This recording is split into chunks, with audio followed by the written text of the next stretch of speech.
Firman-Mu pelita bagi kakiku, terang bagi jalan. Shalom, selamat pagi. Jumpa kembali dalam renungan harian GMI Ebenezer. Di dalam dunia ini banyak pilihan hidup. Ketika kita memilih jalan yang benar, maka benarlah jalan kita. Tetapi jika kita salah memilih jalan, maka salahlah jalan kita. Jadi kalau kita saat ini sedang ada di jalan yang salah, cepatlah kembali ke jalan yang benar. Dan ketika saat ini kita hidup di jalan yang benar, pertahankanlah dan tetaplah hidup dalam kebenaran. Kita berdoa. Terima kasih untuk pagi yang indah ini yang Kau percayakan untuk kami nikmati. Kami bersyukur ya Tuhan, karena Tuhan selalu memberikan petunjuk kepada kami untuk kami terus hidup di jalan kebenaran-Mu. Kami mau hidup di jalan-Mu sesuai dengan kehendak-Mu, supaya kami menikmati hari-hari yang selalu Engkau berkati dan bersama dengan Engkau. Pada pagi ini Tuhan, kami akan mendengarkan suara-Mu lewat firman-Mu. Tuhan memberkati sehingga kami dapat memahaminya. Di dalam dan demi Yesus Kristus kami berdoa dan mengucap syukur. Amin. Pagi ini kita akan bersama-sama merenungkan satu tema firman Tuhan, jalan yang benar. Bapak Ibu serta saudara-saudari, pada suatu hari ada seorang wisatawan pergi ke satu daerah. Daerah ini daerah terpencil, tapi banyak dikunjungi wisatawan baik dalam negeri maupun luar negeri. Lalu di taman itu ada taman yang begitu indah sekali. Dan seringkali mereka itu mendapati untuk arah penunjuk jalan. Dan setiap taman ada arah penunjuk jalan. Lalu setiap lokasi-lokasi tertentu selalu juga diberi arah penunjuk jalan. Lalu suatu hari ada seorang wisatawan dari Inggris, dia bertanya kepada pengelola tempat wisata itu, kenapa di sini selalu ada untuk arah penunjuk jalan? Apakah mungkin kalau tidak ada arah penunjuk jalan ini kami bisa tersesat di kota ini atau di tempat pariwisata ini? Lalu sang guide katakan dan menceritakan, sebelum ada arah penunjuk jalan, banyak orang yang tersesat, berangkat dari jalan yang sebelah kiri, mereka pulang sebelah kanan. Ada juga yang di tengah jalan nggak bisa kembali ke arah yang semula. Karena memang taman pariwisata ini bentuknya melingkar, lalu ada juga terobosan jalan pintas dan segala macam. Karena begitu luasnya taman ini. Lalu sang wisatawan dari Inggris mengerti bahwa arah penunjuk jalan itu penting supaya tidak tersesat. Dalam menikmati indahnya pemandangan, lalu mereka mendengar deburan ombak dari tepi pantai yang begitu luas, begitu indahnya.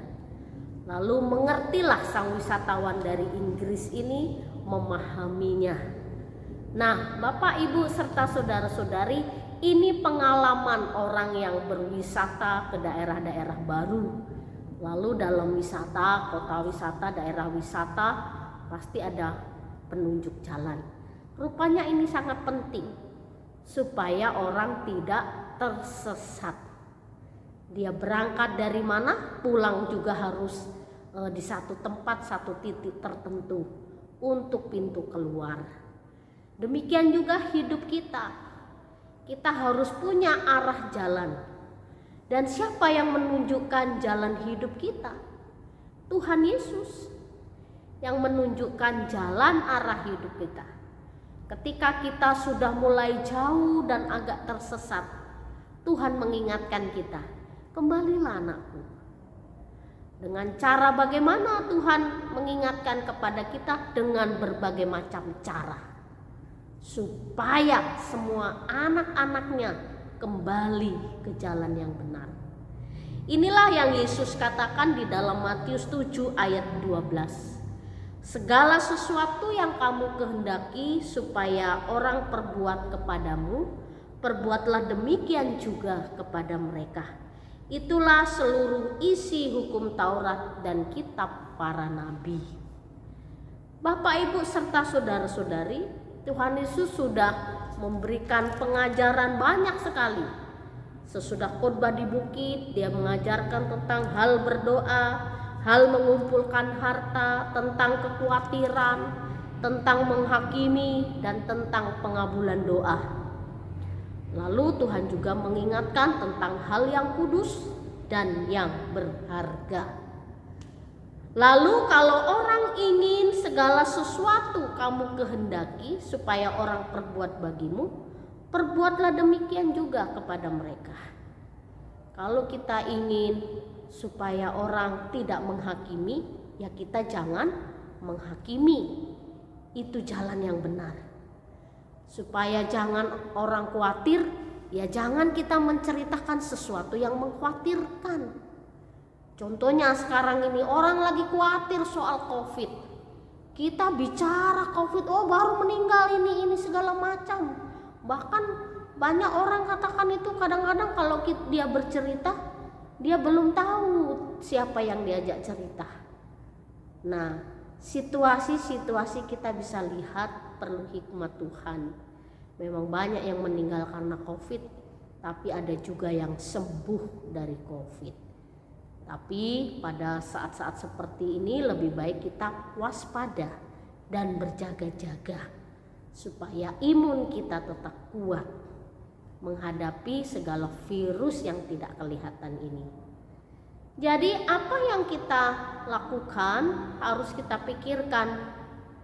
Lalu banyak orang juga katakan berdoalah. Setiap saat kita berdoa. Dan apa yang kita kerjakan, apa yang kita lakukan, kalau orang lain tidak mau, ya jangan kita lakukan. Banyak orang yang berpikir jalan hidup, jalan kebenaran. Dia bisa menunjukkan jalan kebenaran, tapi dia sendiri tidak hidup dalam kebenaran. Nah, sekarang ini yang menjadi titik poin penting, apa yang bisa kita lakukan. Bukan menyelamatkan diri sendiri dengan tidak peduli dengan orang lain, atau terlalu peduli dengan orang lain sampai lupa diri. Nah, hari ini kita harus tetap waspada, jaga diri, mawas diri, dan jalan yang benar. Tuhan yang menunjukkan jalan kebenaran bagi kita. Kalau engkau khawatir, ya berdoa supaya di kekhawatiranmu itu ingatlah burung di udara Tuhan pelihara, bunga-bunga di padang Tuhan pelihara. Tidak khawatir. Ketika engkau dalam segala kesendirianmu, merasa bebanmu, pergumulanmu, persoalanmu berat, ya berdoalah kepada Tuhan. Dan ketika terjadi situasi keadaan mungkin bagi orang lain itu sesuatu hal yang tidak mengenakan, tapi bagi kita jangan menghakimi. Kita belum tentu ke depan, kita tidak tahu bagaimana hidup kita di hari depan. Jadi hidup anak-anak Tuhan, ukuran yang kita pakai untuk mengukur orang lain, itulah yang suatu hari akan kita pakai. Lalu pemahaman yang akan kita lakukan, yang kita pikirkan dalam hidup kita, kita harus memikirkan hal-hal yang benar, berpikir tentang kebenaran dan hidup dalam kebenaran, supaya kita tidak tersesat. Arahkanlah hati dan pikiranmu hanya kepada Tuhan. Dalam Matius 6 ayat 33, tetapi carilah dahulu kerajaan Allah dan kebenarannya, maka semuanya itu akan ditambahkan kepadamu. Jadi segala sesuatu, mari tetap mencari Tuhan dan semakin mendekatkan diri kepada Tuhan. Kita berdoa. Engkaulah ya Tuhan yang menjadi penunjuk jalan arah hidup kami. Kadang-kadang kami tidak memiliki arah, mungkin kami berjalan di jalan yang salah. Tuhan, beri kepekaan kepada kami untuk terus mendengar suara-Mu, mengingat jalan Tuhan sehingga kami kembali ke jalan-Mu. Terima kasih untuk firman-Mu pagi ini. Di dalam dan demi Yesus Kristus kami berdoa dan mengucap syukur. Amin. Selamat pagi, Tuhan Yesus memberkati. Yesus.